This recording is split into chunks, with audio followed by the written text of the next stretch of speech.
Alright, back at it again with another video of the Turbo Silverado build. Today we got a few different things going on. Finally got my torque converter from Circle D, order from eBay from a company, and it came really quick. And it's one of their base ones that will hold close to 1,000. I think it's rated for like 800 something, or it's rated over 800 something. So like they say 800 plus. So I'm assuming like 1,000. It's really nice and clean. It's really well. It's brand new, so. But, you know, get the deal. Brand new. And they give me shims and all that stuff.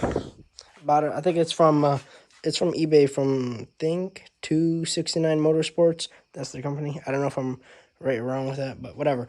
I got this converter from them. Came really quick, which is nice. Then I got the TCI flex plate. And then the trans sitting here. The only thing missing from trans is these fittings. Switched them from this to AN fitting because I have a cooler in the back of the truck, so it's no more in the front, it's in the back with the fan. We also did a few other things. We put some accessory on the headers, water pump, and all that stuff, so kind of can just drop it in the truck. We got to do 85 sensors still, wire that up to the computer. I have the pins for that. But yeah, if you're wondering what kind of converter this is, like, you know, what it can do, whatever, it's a 20, if I'm not wrong, it's a 2800 to a 3000 RPM converter, whatever you want to call it. Yeah, my last one was from the 407. It was a 26 to a 28. So this one should give me a little more RPM to launch it off the brake. But it's pretty nice. Circle D is one of the best converters you can ever get, at least what I understood. It's all the big people use for the big power. But yeah, besides that, let's what we gotta do is kind of slap this thing on there, shim it up a little bit. And yeah, but let's do something. Alrighty, we got some more stuff done. This took me like an hour just to get bolted up to here, just because it was kind of old of the, where is this stuff right here? These stuff, just kind of old, so you have to clean them up, whatever, so it can kind of slide in-ish. But now we're spacing the converter. I don't know what I'm exactly doing here, but I know something. So, see how much space I have right there? My easiest way to do it is you grab Circle D says, or even you can search it up on Google, whatever you want. What's the spacing for the Circle D converter to your motor? They want usually an 1/8 to a 3/16. So you just grab a drill bit, simple thing. I go from 3/16 first, and I got a lot of space. You don't want, if you, for example, let's say see the converter, let's say the converter was close and you can't even shove the 3/16 in there, and make sure your converter is all the way pushed in towards the trans, so it's all the way in. So you see how much space I got? I can wiggle back and forth. That means I gotta throw a shim on it, which is, they give you shims, the thin ones and then the thicker ones. I need the thicker ones because it's kind of whatever. But let's say your converter is really close, and you can shove like a, you know, it's tighter, it's tight to 1/8. You're perfect, good to go. How should I explain this? I don't know, whatever. But pretty much what I'm saying is, if it's a 3/6, if your 3/16 can slide in like this and we'll go around, you gotta put a washer so it, or whatever the spacing they give you, so it tightens up, so like you can't really fit the 3/16 in, so it doesn't even go in, so it's like a tighter gap than 3/16. That'd be perfect. So, you know, I don't know why they want you to space it out. I'm assuming so it doesn't damage the pump, but whatever. I'm gonna throw the spacers on, and yeah, call that a day. Well, now I know spacing, so I gotta pull this converter out, fill it up with fluid, and beats me. This is stuff that I don't even know what I'm doing here, but this turbo sure does look good, though. I'll tell you that. It's by making some power. And I got my TBSS intake. Not TBSS, it's a truck intake. So pretty big, you know, shove my fist in there. I have an adapter, so my 3-bolt. This fan's loud, so sorry if it's kind of messing up the video, but I have my 3-bolt, whatever it's called, throttle body. Now I got the plate, and, you know, put it on. I had my brother weld me up some aluminum on it, because when they give it to you, it's kind of like, how should I say? there's a little gap and you can shine light through it and it's gonna cause a leak. So I just had a brother weld some aluminum to it so it covers it. Now it's all nice surface. Yeah. But besides that all, I also need these adapters. It's a quadrilateral, whatever. I don't know, whatever it is, bro. Beats me. Okay, well, I gotta throw these shims on, but first I gotta pull this thing out. Yay. And fill up the converter and yeah, fun. So I'm, using this fluid, which is a fluid you're supposed to run or whatever. But, you ever wonder something, whatever, how to get this fluid down faster? My brother taught me this trick because he has one of these, and pretty much what this is for, you just push that down right in there, and it drops it because kind of pushes the fluid with air. So as it's all the way down there, and you fill it up more until it's full, I guess. I don't know. This is not even 1 quart in here, so, and I think it's supposed to take at least 1 quart. But yeah. Alrighty. Pretty much the trans is bolted up everything to here. It's all pretty much done. We're gonna do a lot more to the truck right now, but it's kind of late. So, but it's all on in there. It's all shimmed and whatever. We didn't have to torque it yet because I want to get some blue Loctite. But we'll probably do that when it's in the truck because it's kind of easier to do it when it's stable. But yeah, I don't know how I'm gonna shove this thing in tomorrow, but whatever. Before we do whatever we gotta do tomorrow to it, we gotta first put AN fuel line, the 8AN, and that's just exhaust wrap. Yeah, and then we gotta wire up the UD5 sensor, which is, I think I could do that later, but it's kind of easier when everything's out. But yeah, we'll see. Alrighty, it's the next day. Got a few more stuff done. I did the new fuel line, the 8AN. Cleaned it up a little bit, whatever. And then now, we also did the UD5 sensor. If you're wondering like what it is, I didn't really show it, but you see the white wire coming out. Whatever you can see on it, yeah. It's the white wire from the UD5 sensor, because you got the rest of them where it's power and ground. And yeah, you want to hook it up to your relay, whatever, so when you turn the key, it turns on them, the power to that. But it's going to be the blue connector on the ECU, pin 56, if I'm correct. Yeah, it should be pin 56 on the blue connector. And pin it in there, whatever you want. And here's the pins from my ECU that I use. It's a, yeah, it's going to be that. I got a whole bunch of them, so that's good there. But now it's time to clean up the mess a little bit wherever on the floor and get the bumper off and try to get this motor in here finally. Well, first before we do that, we got to get the AC pump on because you can't really get that on with the motor in. So that boy got to go inside of here. Alright, some other things now, like so the previous owner broke the bolt right in the trans spot that shifts the transmission, so we gotta get it out somehow. So I took a washer, wall it up top in there first, and then now we gotta find a bolt because that one surely didn't work first round. So let's see if I can find another bolt. Yeah. Alrighty, after some work or whatever, apparently welding didn't work, so I just drilled it out. And now it's, I just drilled it out and made my own new thread. So yeah, now gotta clean up this mess and take this sucker and pop it on there, I guess. Alrighty, so motor's pretty much in everything. It's all good. I realized one thing apparently, that stock cross members won't work, so I ordered a new one. It was from eBay. It was like 40 bucks, whatever, because some companies sell them for 150 bucks. Whatever, this one's from eBay, people like them, so should be here next week, whatever it is. But motor's pretty much in, and now I'm gonna bolt them down, the motor mounts and all that stuff, to make sure that's all good tight, so it doesn't really go anywhere. Oh, I get scratched a little bit, whatever. And yeah, but it looks pretty clean though, to be honest. Like way cleaner than I thought it'd look. I gotta put this on, all this stuff, and like so far, I'm not gonna lie, it actually looks really clean. So, like wires over here, it looks really clean. It looks like my injector wires will reach just fine right here. Perfect. like it looks really good. Like everything seems to be perfect. I like it a lot. Turbo seems to be sitting nice. Looks to be looking good as usual.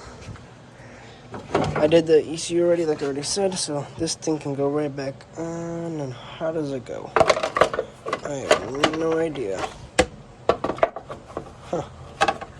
Whatever. Figure that out later, but oh man, actually, how does it go on?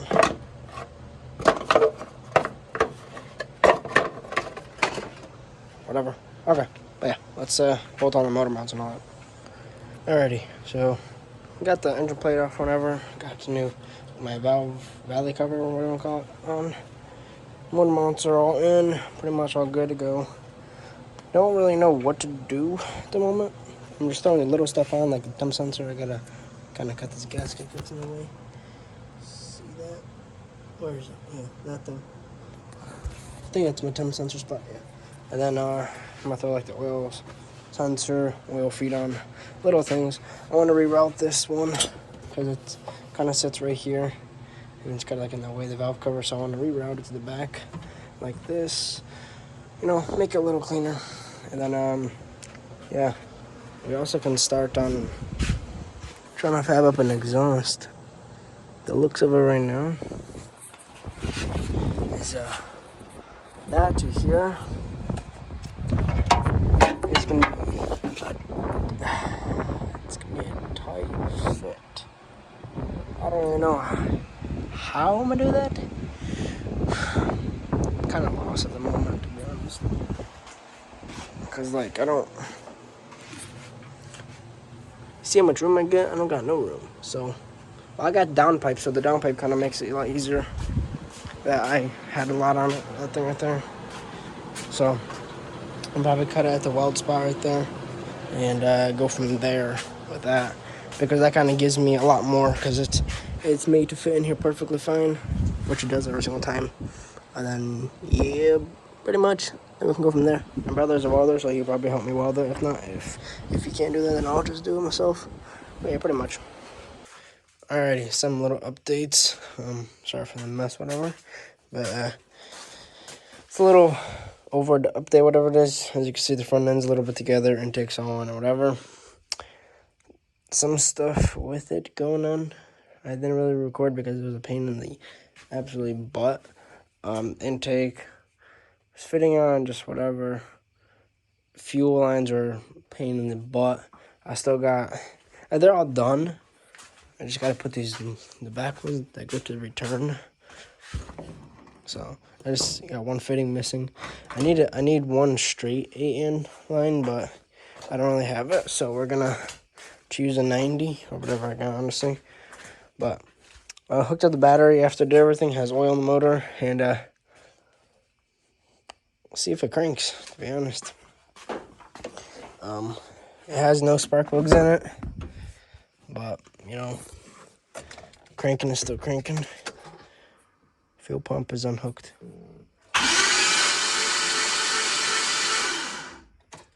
Sounds loud because it spins over, I'll tell you that, but sounds loud because I don't know if you can see, but yeah, you can see the converter. There's no the plate. I'll show you it. Yeah, just so you know, I do this all in a tiny garage, so it's kind of hard. But this plate cover that goes under the trans, that's why it's so loud. But we're gonna put the plugs in, wherever those are. I think they're here. Yeah. Gonna put the. Make sure I have all of them. Yeah, I'm gonna put the spark plugs in, hook up the plugs and everything, and then roll it over just on starter. No fuel yet, and then if it sounds good, double check some stuff. Hopefully, I really do hope that nothing leaks, that no fuel lines leak, because this intake is a big pain in the butt to take off and put on. It's not hard to put on, it's just hard to like fiddle around with, because it's bigger than my stock one. And yeah, you pretty much see this is what it's gonna look like pretty much when it's done. There's no wiring going on top of the intake except the one map sensor. And I gotta extend the voltage regulator one to the alternator. That's about it. Everything else is pretty much just left, which is nice. Everything tucked in the back, and it looks really nice. In person, looks cleaner. Just, yeah, that's how it is right now. But it rolls over and everything, which is mint. Now we're gonna to put the plugs in. I'm gonna put the plugs in and see how it sounds. This is gonna take a minute though, because putting the plugs in is kind of a pain in the butt. Then after I put the plugs in, and everything, let's say we run it for like 2 seconds. I want to start making this exhaust system, which I'll definitely show you. I'll try to show how I would do it. I just gotta cut it off at the end, whatever it is. But yeah, let's put these plugs in. Okay, one thing, I was like, why not? While everything is off, all plugs off, let's do a compression test. I rolled it over on cylinder 1, on that side, first one. This is the most shocking thing I've ever seen yet on this motor. Almost 270 PSI compression. That is, like, I'm not even joking with you. I rolled over again. This is hopefully all the cylinders like that. Just hopefully it doesn't make too much compression with the boost.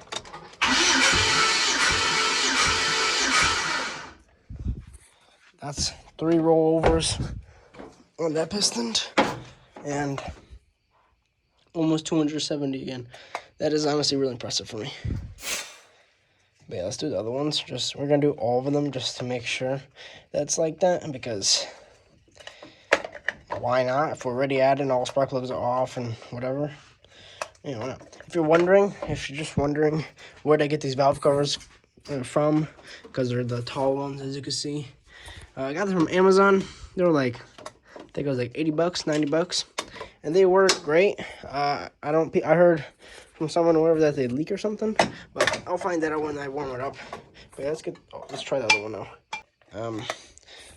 Just checking this out. Yeah, number 2 or whatever. Let's see this one. I'm hoping everything is good, because this motor, I never ran it ever, so. Man, it's big. Shakes the whole entire truck when it gets compression on that side. This one, same thing. I'm not worried that's a few PSI lower, because it's still it's in the good range. Let's do the other one. Alrighty, third one's on. Let's see this one. I'm not gonna record over them just because it's gonna take a lot more time recording it.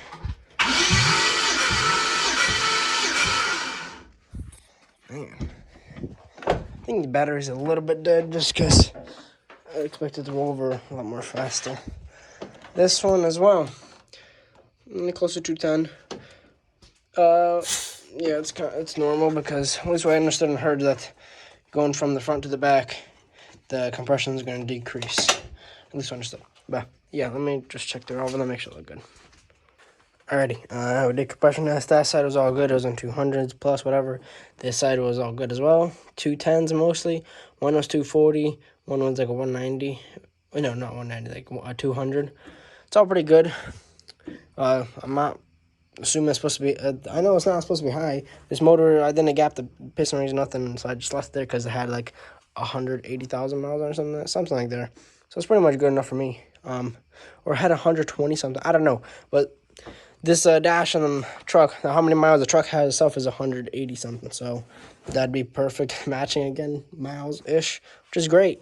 I love taking motors that haven't ran for years and just putting boost right to them when they wake up, which is, listen, works besides that one happens right there. But it's all right. Live and learn.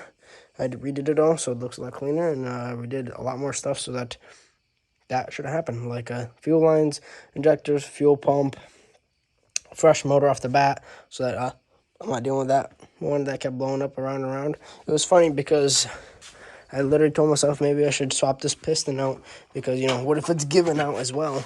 But whatever, I didn't really think about it too hard, so whatever. It went this piston, then it went this piston, then it went this piston, and then it went this piston, which was really funny. So I was like, you know what, I ain't gonna mess with it. Yanked the motor right out and started from a fresh motor that no one touched, at least I think. So I touched it, and I put ARP rod bolts, head bolts, left the main cap bolts because I